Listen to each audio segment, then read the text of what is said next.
حبايبي الحلوين، الحاج سعيد راجل غني بيحب يتصدق على الفقراء والمحتاجين والمساكين، وبيحب يساهم في كل أبواب الخير. وفي يوم من الأيام كان قاعد مع حفيدته الصغيرة فاطمة. سألته فاطمة: إيه يا ترى سبب حرصك يا جدي على إنك تتصدق على الفقراء والمحتاجين والمساكين؟ رد جدها وقال لها: يا فاطمة، الصدقة شكر لله على نعمة المال والصحة، وكمان بتطهر المال وتحفظه وتزيده بركة. فاطمة أخدت كلام جدها في مخها وفضلت تفكر فيه. وبعد كام يوم فاطمة قررت إنها تاخد كل الفلوس اللي محوشاها في الحصالة علشان تشتري هدية لمامتها بعد ما ربنا شفاها من مرضها. وهي ماشية في الطريق شافت صاحبتها عائشة واقفة عمالة تعيط. جريت عليها فاطمة: مالك يا عائشة، بتعيطي ليه؟ عائشة حكت لها إن والدتها تعبانة جدا، خصوصا بعد وفاة والدها، وإن هي مش معاها فلوس تشتري لمامتها الدواء اللي بيريحها ويشفيها. فاطمة من غير تفكير افتكرت كلام جدها، أخدت عائشة ودخلت للصيدلية واشترت الدواء لمامة عائشة المريضة. ولما رجعت للبيت حكت لمامتها على اللي حصل.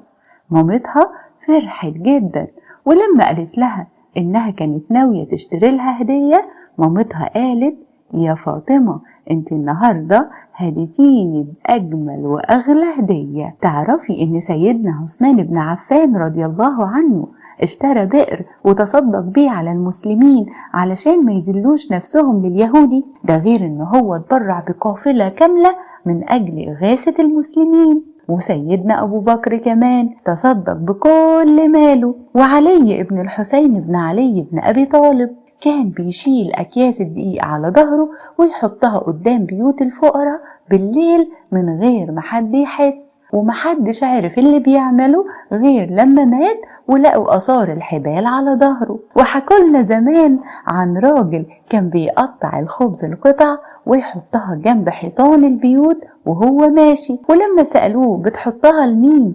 قال: للنمل. حبايبي الحلوين، الصدقة بتقوي العلاقات بين الناس وبتخلي الناس كلها تحب بعض، وكمان بتطهر النفس، بتطهر نفس الغني من البخل، وتطهر نفس الفقير من الطمع والحقد. ولازم تعرفوا إن حاجتنا للصدقة أشد بكتير من حاجة اللي محتاج لها.